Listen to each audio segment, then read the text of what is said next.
Okay guys, itu hari kan kita pergi event One Piece kan. Lepas tu kita dapat sampul. Jadi kita buka sama-sama macam mana rupa dalam dia. Tapi cantik tau tengok. Dia punya design macam treasure box peta harta karun macam tu. Menu juga tak. Wangi lah, dia wangi. Okay, lepas tu One Piece menuju Grand Line. Okay, belakang dia.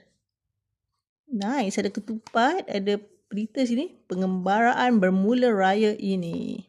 Okay, kita buka. Bismillah. Cantiknya.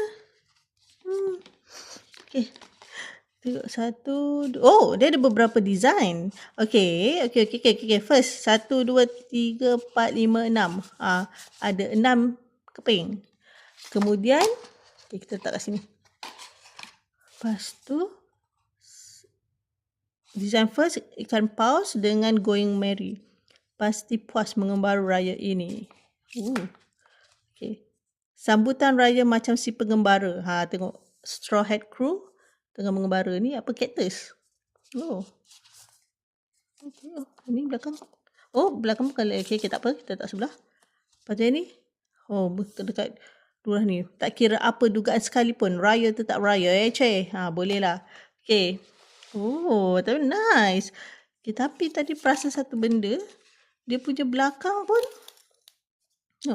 Okay, Netflix. Colour pun lain-lain. Colour brown. Yang ikan paus colour purple. Colour ungu. One Piece ni colour sama dengan colour cactus dia. Colour hijau. Yang ni sama dengan colour gaun ni. So nice. Okay guys. Ni dia. Cantik sangat. Okay, bye.